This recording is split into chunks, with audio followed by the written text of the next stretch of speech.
The air in the Capitol Hill hearing room was thick with tension. It was a crisp autumn morning in Washington, D.C., and the ornate chamber buzzed with the low hum of anticipation. Reporters adjusted their cameras, their lenses trained on the polished wooden table where the witnesses sat. Congressional aides whispered in the corners, their notepads clutched tightly. The House Oversight Committee had convened to grill Kash Patel, a man whose name alone sparked firestorms of controversy. His nomination to a high-profile government position had set the political world ablaze, and today he faced a gauntlet of questions from some of the sharpest minds in Congress. Among them was Representative Jasmine Crockett, a rising star from Monterey, Texas, known for her razor-sharp wit and unrelenting pursuit of truth. What no one in that room could have predicted was that a single sentence from her would leave jaws on the floor and the nation reeling.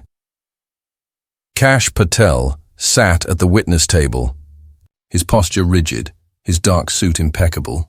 His reputation preceded him, a former prosecutor, a loyalist to powerful figures, and a man who thrived in the shadows of political warfare. His critics called him a dangerous opportunist. His supporters hailed him as a patriot, exposing hidden truths. The room was a battlefield, and Patel was no stranger to combat. He leaned into the microphone, answering questions with the confidence of a man who'd faced scrutiny before and come out unscathed. The committee members fired off questions about his past roles, his affiliations, and his plans for the future. Patel's responses were measured, calculated, deflecting blows with the skill of a seasoned fencer. But Jasmine Crockett was no ordinary opponent. Crockett sat across from him, her eyes locked on Patel like a hawk tracking its prey. She'd spent weeks preparing for this moment, poring over documents, dissecting his career, and uncovering the threads that others had missed. Her colleagues admired her for her tenacity, but even they didn't know the bombshell she was about to drop. The room was a pressure cooker, and the clock was ticking toward a moment that would change everything. The hearing had been going on for nearly 2 hours. Questions about national security, loyalty, and transparency flew back and forth. Patel's answers were polished, but there was a subtle edge to his tone, a hint of defiance that hadn't gone unnoticed. Crockett had been quiet for most of the session, her pen tapping lightly against her notepad, her face unreadable. Those who knew her recognized the calm before the storm. She wasn't here to grandstand or score cheap points. She was here to cut through the noise and get to the heart of the matter. "Mr. Patel," she began, her voice steady but laced with an intensity that made the room sit up straighter. "You've spoken at length about your commitment to truth and accountability. You've built a career on exposing what you call hidden forces in our government. But let's talk about your own record. Let's talk about the shadows you've cast." Patel's eyes narrowed slightly, but his smile didn't waver. He leaned forward, ready to parry. "I'm happy to discuss my record, Representative Crockett. I've always acted in the best interests of the American people." Crockett didn't blink. She reached for a folder on the table, her movements deliberate, almost theatrical. The room seemed to hold its breath as she opened it, pulling out a single sheet of paper. "Is that so?" she said, her voice cutting through the silence like a blade. "Because I have here a document that suggests otherwise, a document that ties you to a decision that put American lives at risk. Care to explain?" The room erupted, in murmurs. Reporters scribbled furiously, their pens scratching like a chorus of cicadas. Patel's smile faltered for a fraction of a second, but he recovered quickly. "I'd need to see the document, Congresswoman. I'm not aware of any such decision." Crockett's lips curved into a faint, knowing smile. She held up the paper, not for him to see, but for the cameras, letting the moment hang in the air. "Oh, you'll see it, Mr. Patel. But first, let's set the stage. In 2019, you were deeply involved in a classified operation, one that went terribly wrong, one that you've never publicly addressed. Why is that?" The murmurs grew louder. Patel shifted in his seat, his fingers tightening around the edge of the table. "Congresswoman, I've been involved in many operations. all in service to this country. If you're referring to something specific, I'd need more details." Crockett's eyes gleamed with the intensity of someone who knew she'd struck a nerve. She leaned forward, her voice dropping to a tone that was both calm and menacing. "Details. Let's talk about Operation Nightshade, a covert mission in a volatile region. A mission you championed. A mission that ended in chaos, with American operatives left exposed and allies betrayed. Ring any bells?" The room went dead silent. Operation Nightshade. The name hung in the air like a thundercloud. Even the most seasoned reporters looked stunned, their heads snapping up from their notebooks. Patel's face was a mask, but his eyes betrayed a flicker of something, fear perhaps, or calculation. He opened his mouth to respond, but Crockett wasn't done. "You see, Mr. Patel," she continued, her voice rising now, each word a hammer striking an anvil. "I've spoken to people who were there, people who saw what happened, people who know the truth you've buried. And they told me something chilling, something that makes me question not just your judgment, but your loyalty." The room was electric. Every eye was on Crockett, every ear straining to catch her next words. Patel's composure was cracking, his hands now clasped tightly in front of him. The other committee members exchanged glances, some confused, others riveted. Crockett had the floor, and she wasn't letting go. "I'm going to give you a chance to explain," she said, her voice now soft but deadly. "But before you do, let me ask you this. How do you justify pushing for a mission that you knew would fail, just to advance your own agenda? And how do you sleep at night knowing that your actions left good people in harm's way?" The question landed like a grenade. Patel's face went pale, his jaw tightening. He opened his mouth, then closed it again, as if searching for words that wouldn't come. The room was frozen, the silence deafening. Reporters held their breath, their cameras zooming in on Patel's face, capturing every micro-expression. Crockett didn't move, her gaze locked on him, unrelenting. And then, she delivered the sentence that would echo across the nation. "Mr. Patel, when you traded American lives for your own ambition, did you ever stop to think about the cost? Or were you too busy chasing power to care?" The room exploded. Gasps, shouts, and the frantic clicking of cameras filled the air. Patel's face was a mask of shock, his eyes wide, his mouth slightly open.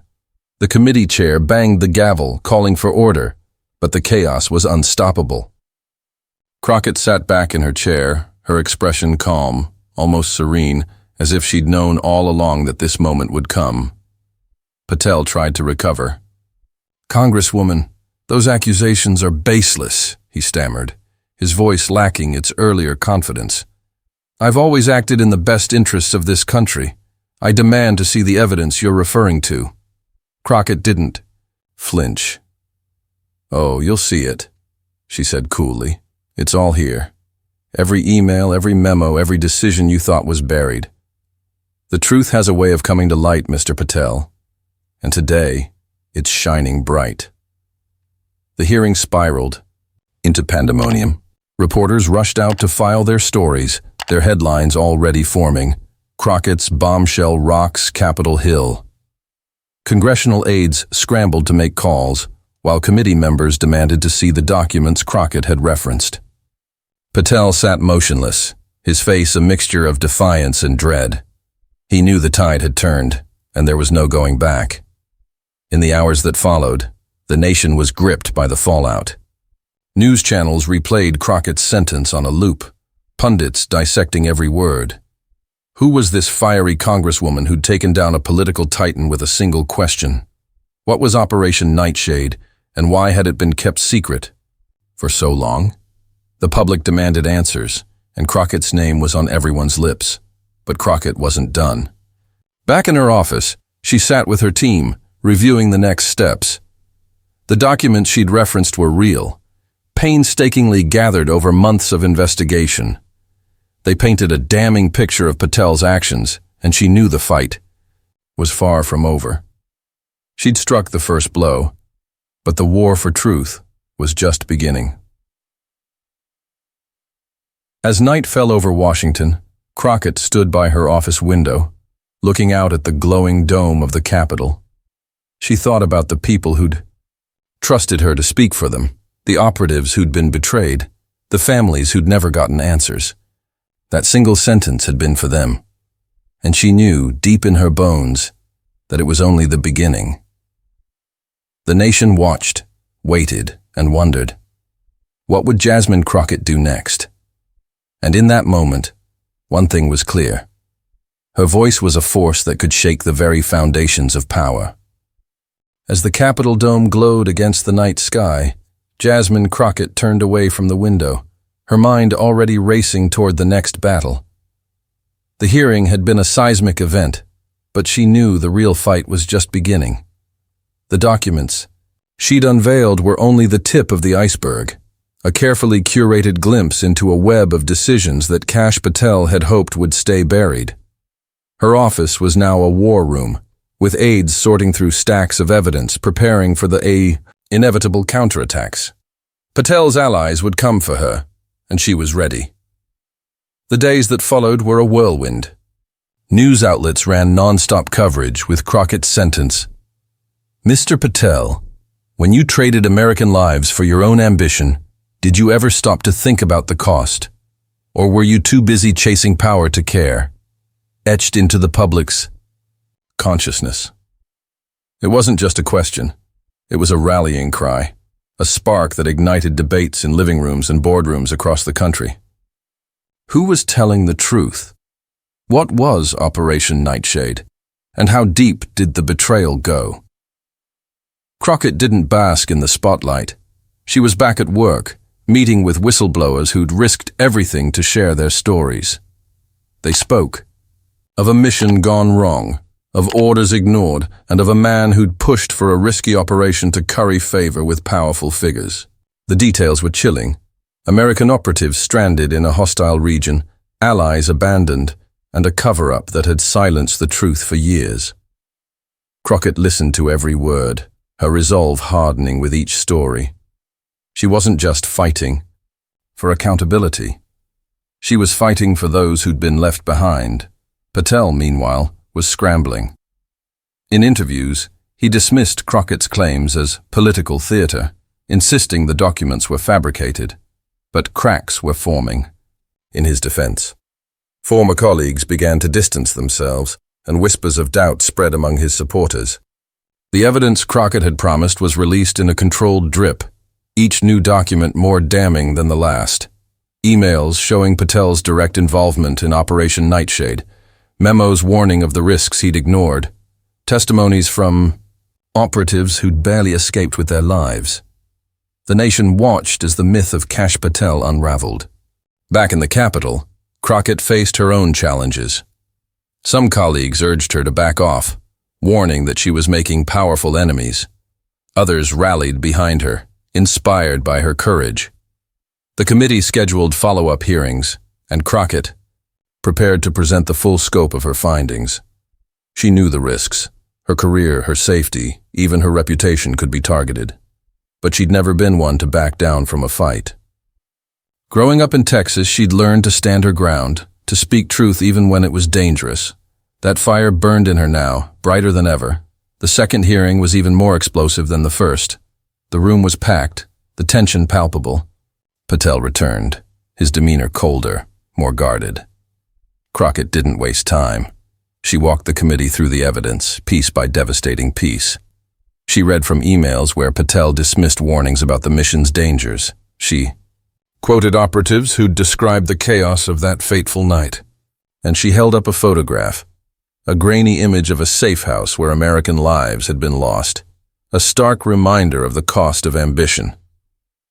"Mr. Patel," she said, her voice steady as steel, "you've called this a witch hunt, but these aren't accusations, they're facts. Facts you can't outrun, facts that demand accountability. So I'll ask you again.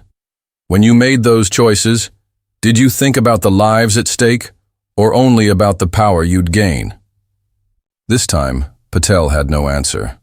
The room was silent, the weight of Crockett's words settling over everyone. Even his staunchest defenders looked shaken. The gavel fell, but the sound was drowned out by the roar of questions from the press. Crockett stepped away from the table, her work done for the day, but her mission far from over.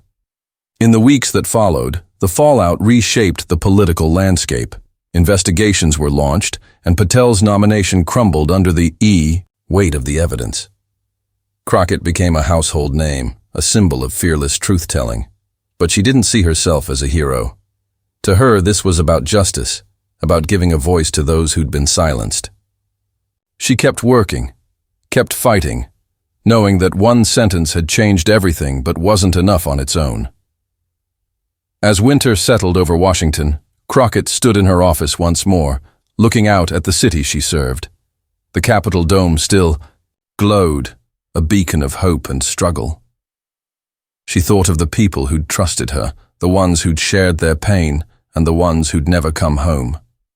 That single sentence had been for them, but it was also for the future, for a world where truth could cut through the shadows. And as the nation watched, one thing was certain. Jasmine Crockett wasn't done shaking the room.